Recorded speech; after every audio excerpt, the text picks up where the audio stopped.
that we can start with is Kevin King.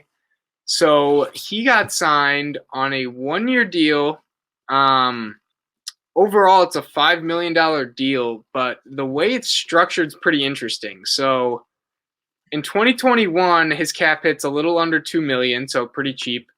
2022, the cap hits $3 million, and then 2023 to 2025, it's $750,000. So the main reason for that was to spread the cap hit a little over, as you know, our team is like pretty close to not being under the cap.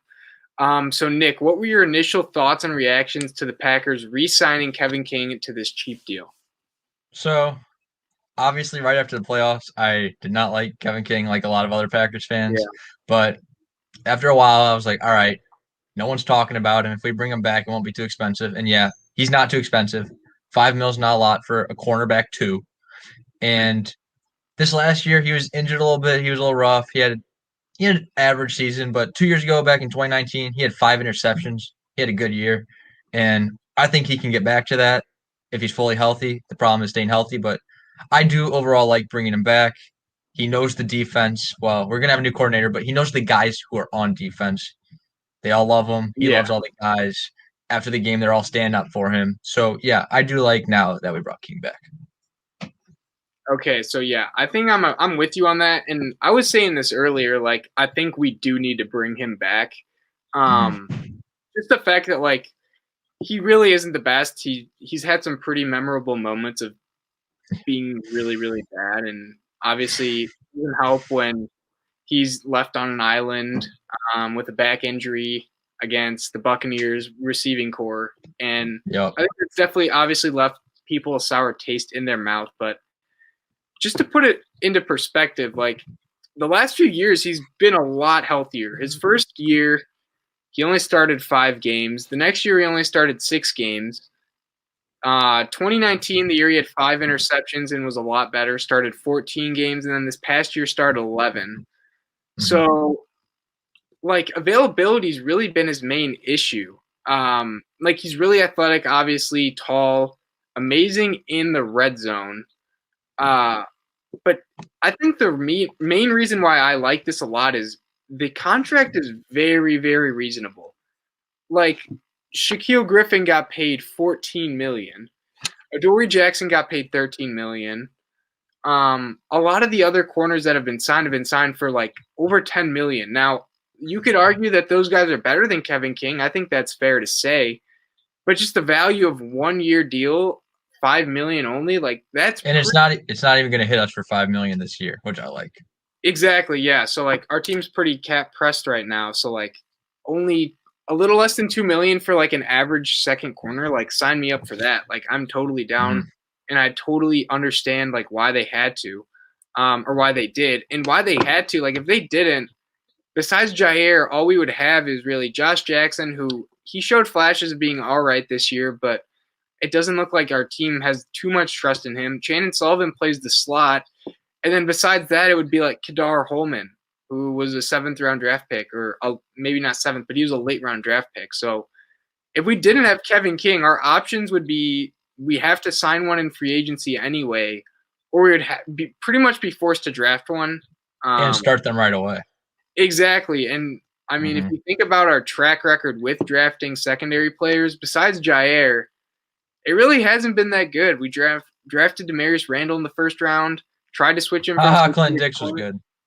Yeah, he was definitely good a few years. Like he made a Mm-hmm. Pro Bowl and stuff. So I wouldn't Yeah. say that's a miss. But uh, Quentin Rollins drafted him in the second round. It wasn't that great. Josh Jackson hasn't performed to the level. Josh Jones, the safety, never really panned out. Like we haven't had much success. I'd say two of our guys have been really, really good in the last Mm-hmm. 5 years. So I think from that perspective, like it had to be done.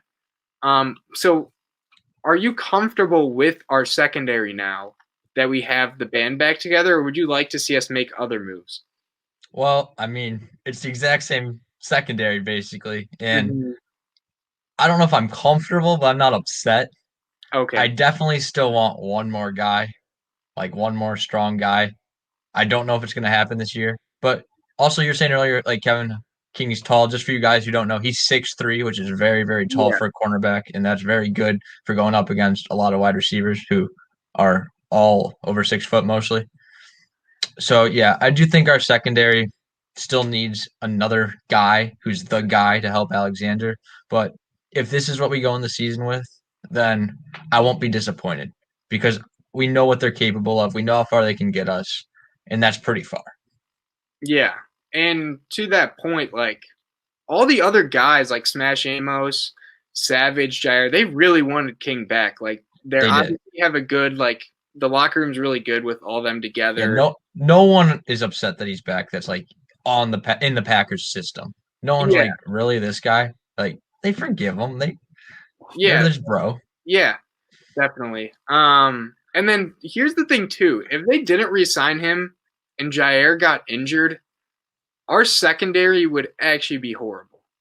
Like It would be over. we would have a lot of people that have no experience. And that's an issue. And even if Kevin King isn't the best, he does have experience. He's played in a similar situation and he does have chemistry with the other secondary guys.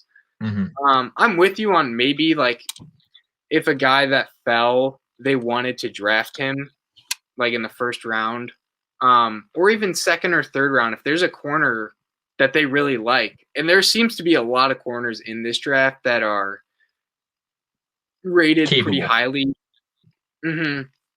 as either first round guys or second round guys. So if they wanted to go in that way, like the edge class, for example, maybe not the best. So that's where you wouldn't want to maybe draft a guy high, but like for cornerbacks, there's a lot of pretty good ones that are like day two guys that we could definitely be getting. Mm-hmm. So I think that covers Kevin King. I think overall consensus, happy he's back.